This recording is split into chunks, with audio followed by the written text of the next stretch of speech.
Welcome back to the show. I want to start today with a small piece of cultural irony that, when you actually sit with it, tells you almost everything you need to know about the next decade. A few years ago, the running joke was that you needed to learn to code to save your job from the robots. That was the advice. Get technical, get computational, sit at the front of the bus when automation arrived. Right now, in 2026, the robots are the ones writing the code. And it's the blue-collar factory workers who actually look relatively safe. Sit with that for a second, because it's not a glitch, it's the entire signal. Every prior wave of automation, from the steam engine to the assembly robot, was a story about physical leverage, steel and hydraulics replacing muscle. This wave is fundamentally different. This wave is about cognitive leverage. Generative AI isn't targeting brawn, it's targeting the brain.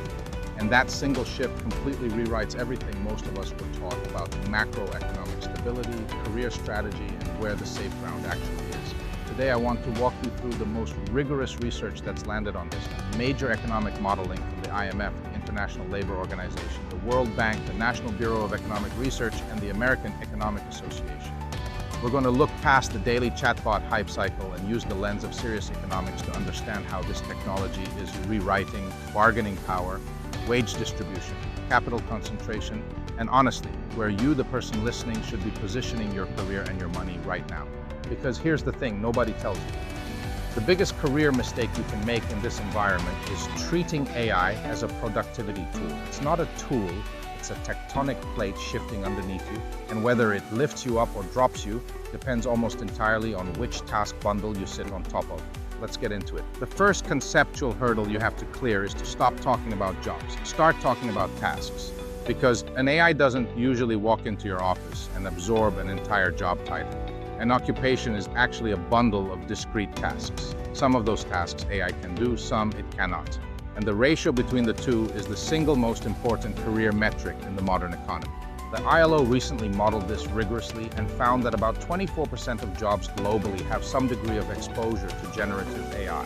But the critical metric isn't raw exposure, it's the nature of that exposure.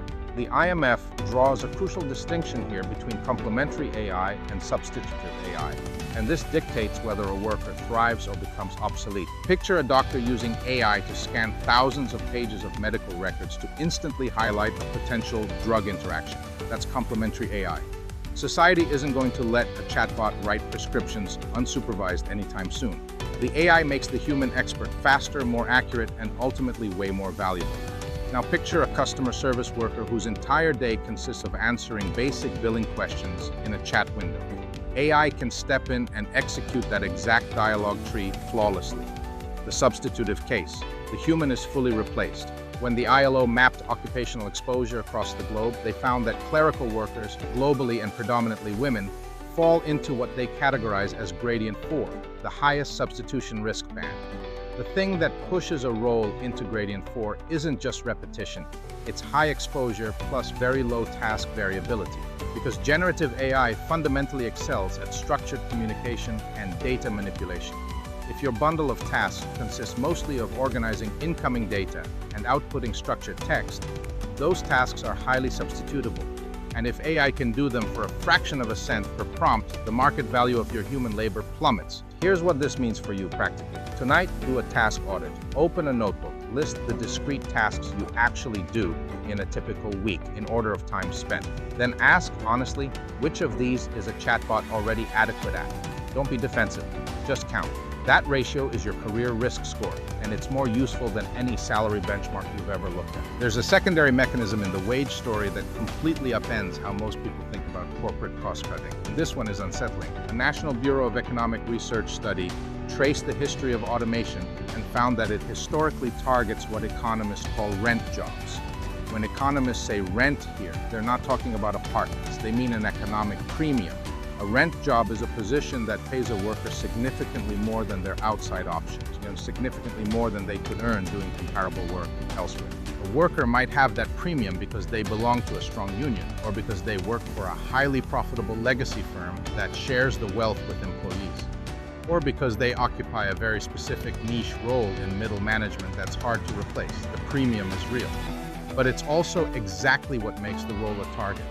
If you're a corporate executive looking to optimize your balance sheet, you are highly incentivized to deploy AI to automate those expensive rent jobs first. because the moment you do, that wage premium stops flowing to the worker and starts flowing to the firm's profit margin. But the NBR study reveals the darker macroeconomic side of this. Wiping out those tasks acts as an inefficient form of value destruction because it destroys the wage premium that allowed that worker to be a strong consumer in the first place. Aggregate demand in the broader economy takes a real hit. The firm's bottom line looks better in the short term, but the middle class shrinks, which means less spending, which means less growth. The productivity gains the technology was supposed to deliver get partially offset by the demand collapse the firing wave creates. Here's what this means for you, plainly. If your current job pays you noticeably more than the market would pay for your raw skill set elsewhere, congratulations, you have a rent job, and it is precisely first in line for automation. The most counterintuitive career move you can make right now is to actively erode your premium by building skills that would be valued independent of your specific employer, union, or seat. Make yourself less of a target before the automation arrives. Don't get comfortable in your premium, reinvest it. So if executives are capturing rent premiums from workers, where does that newly captured capital actually pool? An American Economic Association peer-reviewed study mapped this out, and the answer is what economists call superstar firms. Because adopting serious enterprise-level AI isn't a $20 software subscription. It requires heavy fixed costs. The company has to reorganize its internal structure, retrain its workforce, build massive proprietary digital infrastructure, hire scarce specialized talent. A local mom-and-pop accounting firm can't afford to build a bespoke AI model. Only the largest, most productive mega corporations can swallow the initial investment. So they automate. Their labor productivity skyrockets. They use that efficiency to crush the local competition. This leads to massive industry concentration. Their sales revenue explodes because AI substitutes for human labor, but they do not hire proportionally more people to deliver that revenue. You get a huge rise in sales concentration while employment concentration stays relatively flat. The wealth pools at the very top. The rich companies get richer, and they need fewer regular people to do it. Now, here is the part of the AEA study that, when I first read it, genuinely made me sit up. To maximize overall economic welfare, their math suggests governments should not tax automating firms to slow them down. The model actually suggests providing a modest subsidy, about 2.5%, to firms that automate aggressively. I know, read that again. If superstar firms are already hyper-profitable and wiping out middle-class rent jobs, why would the math suggest giving them a tax handout?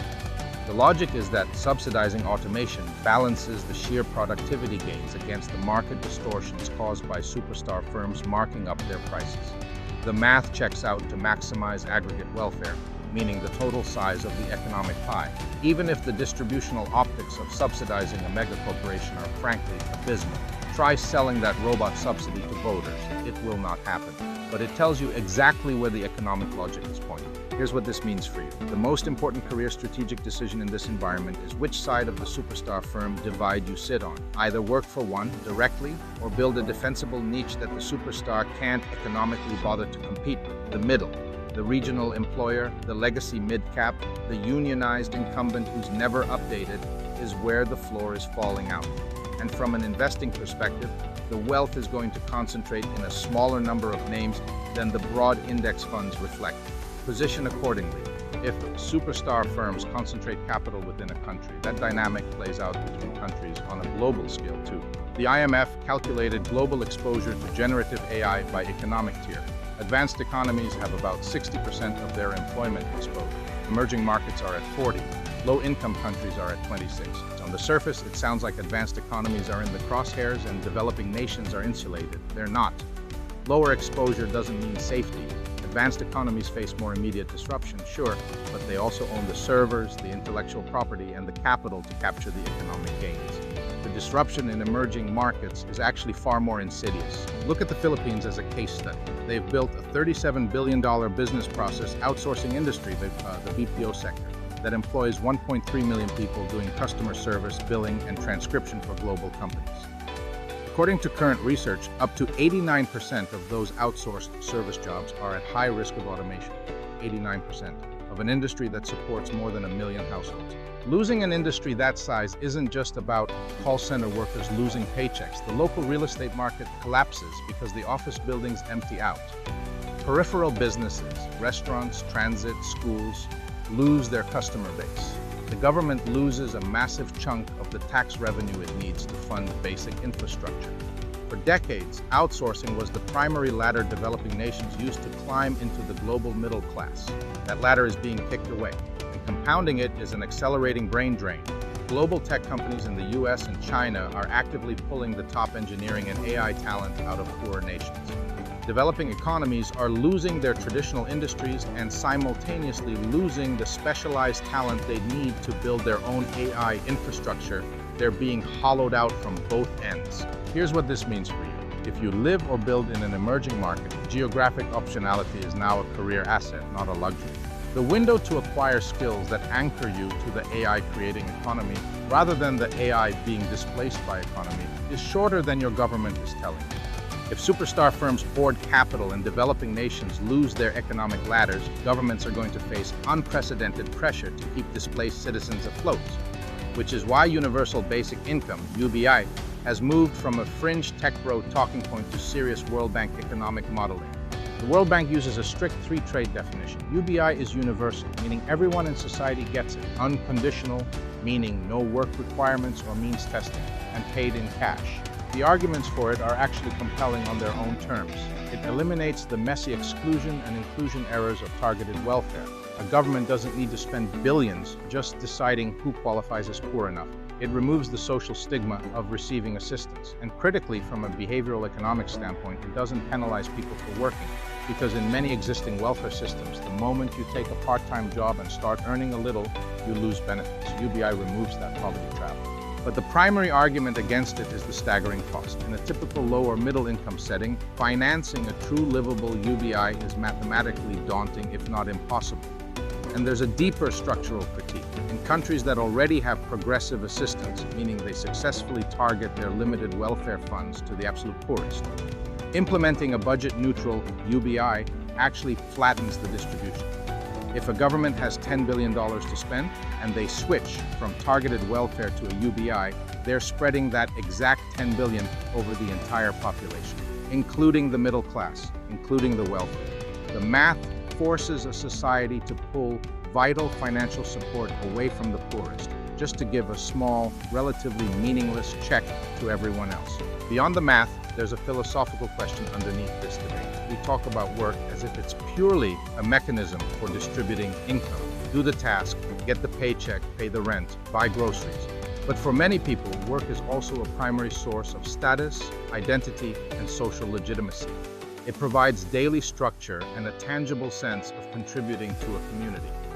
Even if a UBI monthly check perfectly replaced a displaced clerical worker's lost wages, and we just established that's mathematically hard, it doesn't replace the dignity of being needed.